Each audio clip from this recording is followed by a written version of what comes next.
기도하겠습니다. 하나님, 이 시간 말씀의 영으로 저희를 주장하여 주시옵소서. 한 마음과 한 뜻으로 주님께서 저희에게 허락하시는 말씀들을 받게 하여 주시고, 저의 삶의 자리에서 어떻게 결단하고 어떻게 응답할지를 생각하게 하여 주시옵소서. 저희를 이끄시는 주님을 바라봅니다. 주님의 인도하심을 구합니다. 예수님의 이름으로 기도합니다. 아멘. 우리 주님께서 이 땅에 오신 성탄입니다. 우리를 사랑하셔서 하나님께서 우리와 같이 되신 절기입니다. 성탄의 기쁨과 감사가 성도 여러분의 가정과 일터에 충만하시기를 바랍니다. 아기 예수 탄생과 관련된 이야기들은 이제는 교회를 다니지 않는 사람들도 잘 알고 있을 정도로 많이 알려졌습니다. 아기 예수 탄생 이야기는 마태복음과 누가복음에만 나오는데, 또 이 두 복음서에는 예수님의 탄생을 축하하는 외부 인사들이, 외부 손님들이 등장합니다. 이들은 예수님의 생일 잔치를 빛내는 조연이자 또 증인의 역할을 합니다. 마태복음에서는 우리가 읽은 것처럼 동방박사들이 등장하고, 누가복음에서는 양을 치던 목자들이 그 손님으로 초대받죠. 이들은 장차 예수님의 사역이 어디까지 미칠지를 드러내는 역할을 하기도 합니다. 특히 누가복음의 예수님은 가난하고 신분이 낮은 이들을 향해 특별한 관심을 보이시고 또 그들 중심에서 사역하십니다. 아마도 처음에 누가복음을 함께 읽던 공동체에 그런 분들이 많이 있었을 것을 보여줍니다. 재미있는 것은, 그렇다면 오늘 보는 마태복음은 유대교적인 배경에 익숙한 이들을 위한 복음서로 시작되었는데, 동방에서 온 이방인 박사들이 성탄의 특별한 손님으로 소개된다는 점입니다. 동방은 아랍권을 의미합니다. 이들은 언약 백성이 아닙니다. 율법에 대해서 알고 있는 것도 아닙니다. 후에 마태복음에서 예수님이 이방인들을 상대로 사역하시지도 않습니다. 오히려 마태복음의 예수님은 이방인들 가운데 선을 긋습니다. 다소 단호한 모습으로 나는 이스라엘의 잃어버린 양들에게 보냄을 받았다라고 말씀하시죠. 그런데 왜 마태복음은, 오늘 말씀은 동방 박사들을 중요한 손님으로 소개하는 걸까요? 이들은 어떻게 이 영광에 참여하게 되었으며 그 결과는 무엇일까요? 오늘 본문 1절을 보면 예수님께서 태어나셨을 때 박사들이 예루살렘에 도착했다고 전하고 있습니다. 2절에서 그들은 동방에서부터 별을 보고 왔다라고 합니다. 그렇다면 그들은 이미 몇 달 전에 여행을 출발했어야 예수님께서 태어나실 즈음 예루살렘에 도착할 수 있었을 것입니다. 이것은 무엇을 의미합니까? 그들은 별을 기다리고 있었습니다. 제가 이 동네에 온 이후로 새벽마다 감탄합니다. 서울 하늘에서 별이 이렇게 많이 보이는 곳을 저는 처음 봤습니다. 제가 강동구에서 태어나고 자랐습니다. 신촌에서 학교 다녔습니다. 또 강서, 양천구에서 사역했고 강남에서 사역했습니다. 서울의 동서, 남, 중앙까지 종로에서도 사역했으니까, 사역하면서 살았으니까 새벽이고 밤이고 밤하늘 많이 올려다봤습니다. 그럼 기껏해야 제일 저쪽에 있는 건 북극성이고 제일 반짝이는 건 금성이겠지, 혹은 두 개를 헷갈리기도 하고, 그냥 고작해야 그거 두 개 볼 수 있었는데, 여기서는 어떤 날이면 저거 무슨 별자리 아니야 라고 할 수 있을 정도로 그렇게 별이 많이 보입니다. 새벽마다 별 보는 재미가 쏠쏠합니다. 제가 여름마다 바다로 갈 때도 있지만 산으로 휴가를 갈 때가 있습니다. 그럴 때면 꼭 가까이에 천문대 없나 이렇게 찾아봅니다. 천문대 가서 별자리 얘기도 듣고 멋진 영상도 보고, 그리고 이제 올라가서 직접 별자리를 찾아봅시다 이제 안내하시는 분 따라 올라가서 별자리를 다 보면은 그때 보면 다 생각나는데 나중에 보면 또 까먹고 다시 오오 애들이랑 똑같이 오오 이러고 있는 거죠. 맨날 계속 보면은 항상 저 별은 저기에 있지, 저 자리가 그 자리지라고 찾을 수 있겠지만 별이라는 게 항상 그 자리에 있는 것도 아니고 또 사실 늘 잘 보이는 것도 아니죠. 늘 새롭습니다. 고대에는 별을 보는 점성가들이 박사로 여겨졌습니다. 전문가들이었습니다. 박사라고 불릴 정도로 그들은 꾸준히 별을 보고 별을 연구하는 사람들이었습니다. 캄캄한 밤하늘에서 반짝이는 별빛들을 통해 숨겨져 있는 하늘의 뜻과 계시가 펼쳐진다고 생각했습니다. 그들은 그 감추어진 하늘의 뜻을 알기 위해 매일 밤 하늘을 올려다 보았습니다. 망원경이 발달하기 전까지 그들은 맨눈으로 밤하늘을 보고 또 그들이 본 것들을 상세하게 기록했습니다. 시간과 계절에 따라, 장소에 따라 보이는 것들이 다르다는 것도 알게 되었습니다. 자주 꾸준하게 바라봄에 따라 많은 자료가 쌓이게 되었습니다. 출발은 다소 미신적인 생각이었을지라도 이러한 사람들을 통해 발전한 첨성술이 후대에 천문학이 되었습니다. 천문학과 함께 달력이 만들어졌습니다. 또 항해술이 발전하게 되었습니다. 모든 사람들이 밤하늘을 볼 수 있습니다. 그러나 그것의 변화를 알아채고 의미를 부여하면서 별들이 전하는 목소리를 알아채는 것은 성실하고 꾸준하게 자리를 지키는 사람들입니다. 동방의 박사들은 왕의 탄생을 의미하는 별이 나타난 것을 보았습니다. 그들이 그것이 주는 메시지를 해석한 방법은 알려져 있지 않습니다. 성경에서도 그저 그들이 동방에서 왔기 때문에 그 분야에 대해서 충분히 믿을 수 있는 전문가가 아니냐, 이러한 전제를 깔고 있습니다. 이 사람들이 예수님의 탄생에 맞춰 유대 땅으로 오기 위해서 몇 달 전부터 별을 살피고 별의 움직임을 통하여서 날짜를 잡았을 것입니다. 태어난 왕에게 어울리는 예물을 준비하여 그에게 경배하고자 했습니다. 당시의 여행은 육로를 통해서 도보로 이루어지는 것이었기 때문에 긴 시간이 필요했습니다. 그들은 많은 준비가 필요했습니다. 몇 달 동안 비울 자기들의 처소와 연구실을 정리하고 또 갔다가 돌아올 때까지의 일정을 잡아서 여행을 떠났을 것입니다. 인원은 몇 명이었을까요? 예물이 셋이었으니까 사람도 셋이었을까요? 우리가 오늘날 교육부 게시판 꾸미기에는 그 낙타 다리 자르는 거 3마리여서 참 다행이다, 그렇게 생각합니다. 그런데 실제로 이들의 움직임은 박사들이 있었습니다. 기본적으로 박사가 3명 이상 있었습니다. 그리고 귀한 예물들을 박사들이 직접 싸들고 갔겠습니까? 몇 달의 여정을 위해 먹을 것도 싸고 여행 준비가 많았을 것입니다. 사막에서 어려운 일을 당하지 않도록 그들을 호위하는 사람들까지 있었을 것입니다. 이들은 대규모의 움직임이었을 것입니다.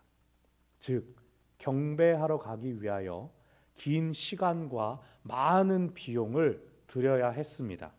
그런데 그들은 그 모든 것들을 감수하고라도 기꺼이 새로 나신 왕을 보기 원했습니다. 그들은 별을 보기 전부터 준비하고 있었기 때문입니다. 세상에 나라가 얼마나 많습니까? 왕들도 얼마나 많습니까? 그런데 그들은 어떻게 유대 땅, 그것도 로마의 식민지였던 작은 땅, 막 태어난 아기한테 경배할 생각을 했을까요? 율법도 알지 못했던 그들이 굳이 그곳까지 움직인 것은 그만큼 그들이 가진 별의 지식이 크고 깊었기 때문일 거라는 생각을 합니다. 이 별은 정말로 놓치면 안 될 의미가 있다. 우리는 이 별이 의미하는 바를 분명히 알아야겠다. 그들은 하늘의 별이 아니라 그 별이 알려주는 이 땅에 나타난 별을 보기 위하여 찾아갔습니다. 그리고 찾아간 그곳에서 그들은 별을 보았습니다. 처음에는 당연히 왕이니까 수도인 예루살렘에서 태어났을 것으로 생각했습니다. 당당하게 예루살렘을 방문했습니다. 근데 말씀드린 것처럼 이들은 규모가 큰 이방의 대사절단이었습니다. 헤롯 왕궁에서 갑작스럽게 들이닥친 이 박사들을, 그 무리들을 성대하게 맞이했을 것입니다. 근데 문제가 있습니다. 아기가 안 태어났습니다. 왕궁에는 신생아가 없었습니다. 자, 박사들이 생일 축하합니다 뿌 하고 들어섰는데 아기가 없습니다.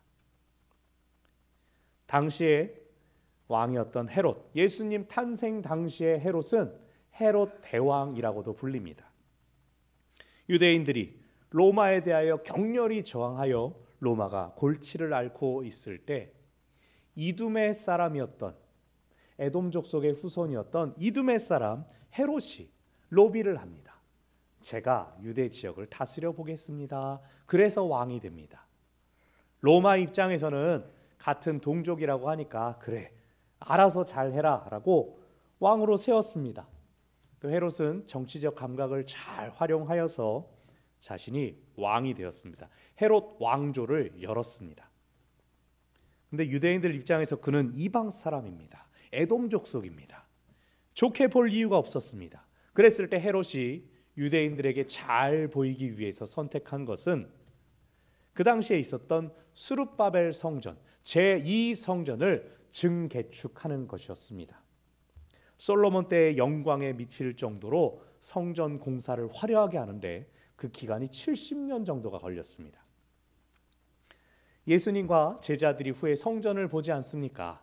제자들이 주님 이 성전 진짜 엄청 크죠? 라고 하고 있을 때 사실 그때도 아직 성전 공사가 진행되던 중이었습니다. 헤롯 대왕이 이렇게 큰 공사를 시작하여 성전을 재건한다고 하니까 유대인들이 크게 환심을 보였습니다. 헤롯을 구약에서 예고했던 메시아라고 그렇게 선동하는 헤롯 당들도 생겼습니다. 그러나 이 헤롯도 그 공사가 마치는 것은 보지 못합니다.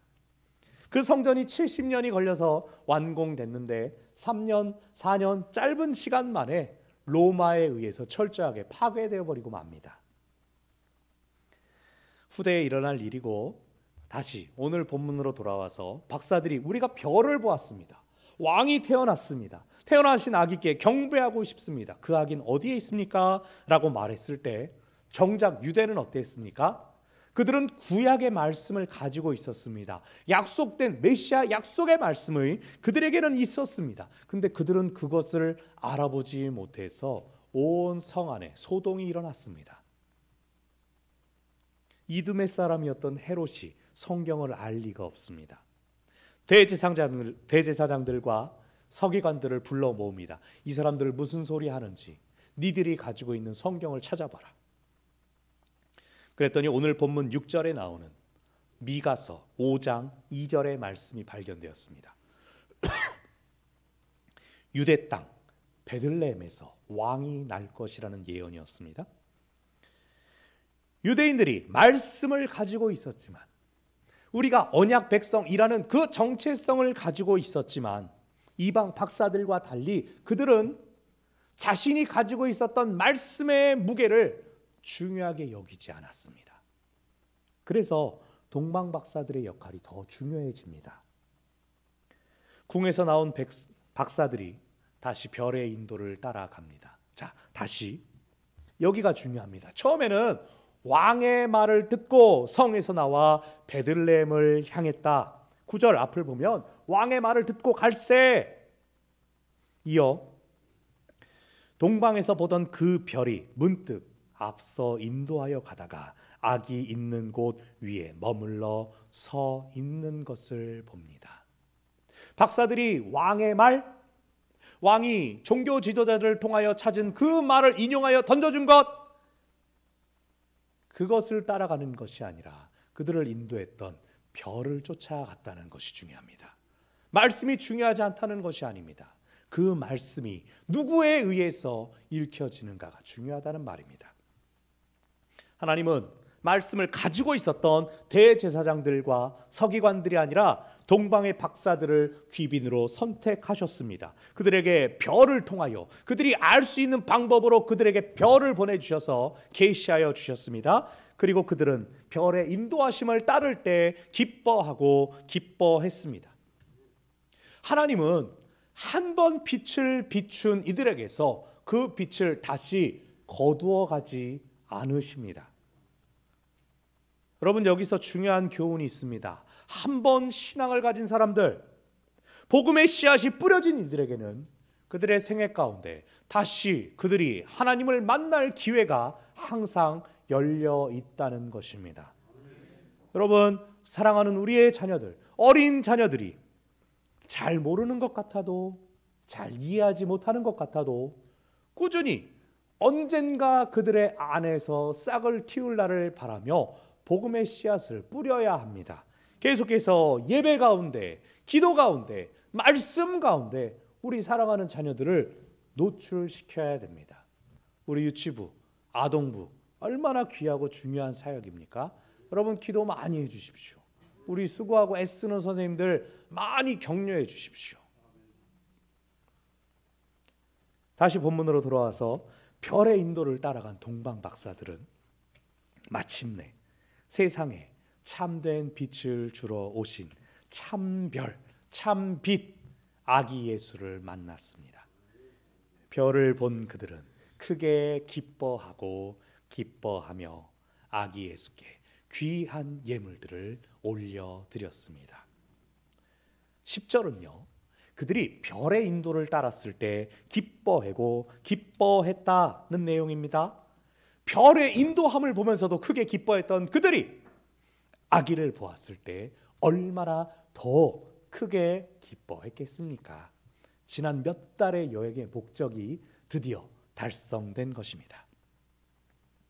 그들이 눈이 어두워진 대제사장들과 서기관들의 말이 아니라, 새로운 왕을 견제하고 제거하려는 헤롯의 말이 아니라, 처음부터 그들에게 빛을 비추고 그들의 길을 인도한 별을 따라갔을 때 그들은 세상에 오신 참빛 예수 그리스도를 뵙는 영광을 누렸습니다. 말씀을 가지는 것이 허락되었음에도 왕의 힘과 물질의 마음이 빼앗긴 대제사장들과 서기관들은 박사들을 통하여 주님으로부터 빛이 비추었음을 알지 못했습니다. 그들은 지금 눈이 가려워졌던 것처럼 이후 예수님의 사역에서도 걸림돌이 됩니다. 빛은 빛으로, 어둠은 어둠으로 인도합니다. 우리가 늘 빛 가운데 거하며 빛의 인도를 따라야 할 것입니다.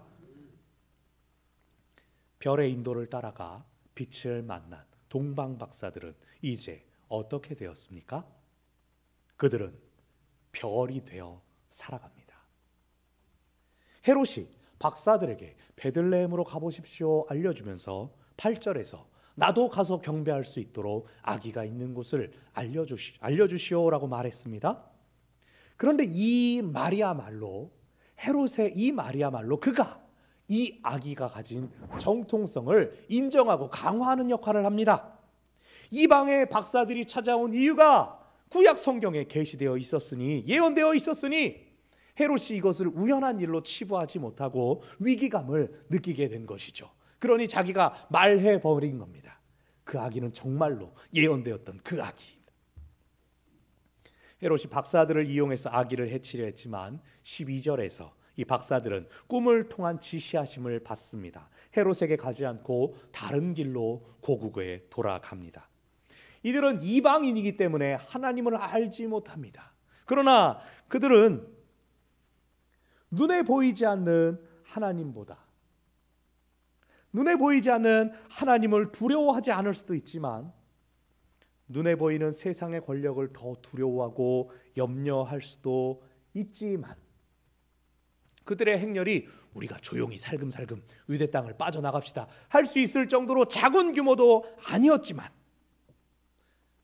유대의 왕이 그들에게 불이익을 끼칠 수도 있었지만 그들은 세상의 권력을 두려워하지 않습니다. 아기를 살리기 위한 하나님의 인도하심을 따라갔습니다. 이 꿈을 통한 헤롯을 경계하라라는 말씀은 아기의 왕됨을 더욱 확증해 주었을 것입니다. 박사들은 계속해서 자기의 걸음이 틀리지 않았음을, 그 아기가 참으로 이 세상에 오신 빛임을 더 마음 가운데 깊이 새겼을 것입니다. 이들이 헤롯에게 들리지 않으므로 헤롯이 아기를 찾기까지 더 시간이 지연됩니다. 13절에서 요셉도 꿈을 통해 경고를 받아 잠시간 애굽으로 피난을 갑니다. 박사들이 헤롯으로부터 아기를 보호함으로써 예수가 무사히 몸을 피하고 건강히 자라났습니다. 그리고 예수님은, 특히 마태복음이 보여주는 예수님은 사람들에게 율법의 참된 의미를 가르쳐주며 하나님에 대해 더 잘 알게끔 인도하여 주셨습니다. 동방 박사들이 선택한 길은 많은 사람들을 옳은 대로 돌아오게 하는 길이 되었습니다. 그 길을 갔기 때문에 이들이 성탄의 귀빈으로 길이 기억되게 된 것입니다. 여러분, 모든 것을 내려놓고 몇 개월 동안의 여행을 통해 아기 한 명 만나고 돌아오는 것, 그들이 어떻게 이것으로 만족할 수 있었을까요? 그들이 본 것이, 그들이 만난 것이 참 빛이었기 때문입니다. 그들의 여정 가운데 그들이 겪은 일들이 그 아기가 참으로 온 세상의 구주로 오셨음을 확증하는 것들이었습니다. 유대인들은 자기들이 받은 율법을 간직하면서 기억하면서 메시아의 오심을 누구보다도 간절히 기다리는 사람들이었어야 합니다.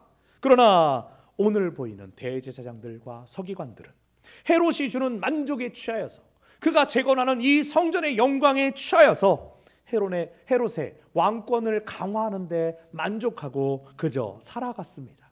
그들은 눈이 가려져서 자신들 안에 있는 자신들에게 주신 그 말씀을 잊어버렸습니다.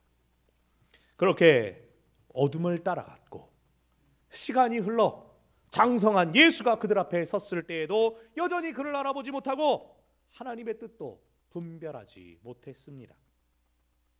동방에서 온 이방인 박사들은 별을 보고 하나님의 뜻을 지키고 이루었지만 유대인 지도자들은 별을 보기는커녕 눈을 감아버리고 말았던 것입니다. 사랑하는 여러분, 오늘 말씀의 도전은 단순합니다. 우리가 매년 성탄절을 보낼 때 어떠한 마음으로 성탄절을 보냅니까? 영화에서 그리는 것처럼 사랑이 이루어지고 소원이 이루어지기를 바랍니까? 오늘 새벽에 저희 아이들이 알람 맞춰놓고 눈을 번쩍 뜨더니 야 선물이다 그러면서 종종종종종종종 아침을 안 먹어도 배가 부르다고 정정정정정정 그렇게 좋아하더라고요. 엄마가 어디다 숨겨놨는지를 알고 있지만 직접 손대지 않고 기다리던 그 기쁨, 그것도 좋죠. 혹은 여러분 화이트 크리스마스를 바라고 계셨습니까? 그랬으면 전 많이 울었을 겁니다. 지난주에 눈 많이 와서 좋죠 뭐. 물론 그렇게 아름답고 행복한 일들이 일어나는 성탄절 참 멋집니다. 그러나 보다 중요한 것이 있습니다. 주님께서 왜 오셨는지를 기억하는 것입니다. 주님은 어두운 이 땅 가운데 빛으로 오셨습니다. 이사야서 9장 2절의 말씀에서 흑암에 행하던 백성이 큰 빛을 보고 사망의 그늘진 땅에 거주하던 자에게 빛이 비치도다. 큰 빛이 비추었습니다. 그 빛은 사망의 그늘진 땅에 거주하던 자들을 빛으로 인도합니다. 어둠에 오래 있었던 사람들은 빛을 거부합니다. 왜 그렇습니까? 수치와 치부가 드러나기 때문에 빛을 보지 않으려고 합니다. 더 깊은 어둠 속으로 들어가고자 합니다. 그런 사람들이 지금도 있습니다. 우리 장로님께서 기도하신 것처럼 그런 사람들이 지금도 너무나 많이 있습니다. 우리는 그런 사람들을 어떤 시선으로, 어떤 생각으로 바라봅니까? 복음을 거부하는 사람들, 외면하는 사람들, 불쌍하다, 안 됐다 라고 낙인 찍어버립니까? 기다리는 것이 우리의 몫이었으니 기쁨도 우리의 것이지라고 선을 그어버립니까? 우리와 세상의 성탄이 다른 것을 마치 우리가 가진 특권으로 여기고 스스로 만족하여 우리 안에서만 즐거웠던 모습이 있지는 않습니까? 우리는 성탄을 통해 빛을 보는 사람들입니다. 빛을 본 우리는 빛의 자녀로 빛이 되어 살아가야 합니다. 여전히 거부하는 사람들을 하나님도 여전히 포기하지 않으십니다. 미약하지만 우리의 빛이 그들에게 비추어지기를 힘써야 합니다. 별들을 보면 어떤 별은 태양처럼 스스로 빛을 내는 별들이 있습니다. 하지만 우리가 보는 많은 별들 중에는 스스로 빛을 내지 못하고 남의 빛을 반사하기만 하는 별들도 있습니다. 그렇더라도 우리 눈에 보이는 밤하늘은 제각기 반짝이는 별들로 가득하지 않습니까? 우리 스스로가 빛을 발하지 못할지라도 우리가 그저 남의 빛을 반사하는 것밖에 못하는 연약하고 부족한 존재일지라도 그 빛이, 우리가 반사하는 빛이 우리 주님의 빛이라면, 참된 빛이 우리를 통하여 반사되는 것이라면 그 빛은 어두운 밤하늘 같은 이 세상에 의미 있는 반짝임이 될 것입니다. 그것을 우리 믿는 사람들이, 우리뿐 아니라 모든 믿는 사람들이 그것을 기억하고 연합한다면 우리는 아름다운 은하수를 이룰 수 있을 것입니다. 말씀을 정리합니다. 오래도록 별을 기다린 사람들이 마침내 별을 보았고, 별을 본 사람들은 별이 되어 자기의 삶으로 나아갔습니다. 성탄을 통해 우리는 하나님의 사랑을 기억하면서 우리 삶으로 그 사랑을 들고 나아가야 합니다. 우리의 작은 빛으로 이 지역에 사랑의 빛이 비추어지기를, 그렇게 주가 쓰시는 저와 여러분이 되시기를 바랍니다. 기도하겠습니다. 빛이 되신 주님, 빛으로 오신 주님, 감사드리며 저희가 이제 빛을 본 사람으로, 빛의 자녀로, 빛으로 또한 살아갈 수 있기를 원합니다. 저희의 빛이 비추어져야 할 곳을 보여주시고 알려주십시오. 주님께서 저희를 보내시는 그 자리로 나아갈 수 있도록 발걸음을 주장하여 주십시오. 어두운 사망의 그늘 가운데 주의 사랑의 빛이 비출 수 있도록 저희를 사용하여 주시옵소서. 예수님의 이름으로 기도합니다. 아멘. 말씀을 기억하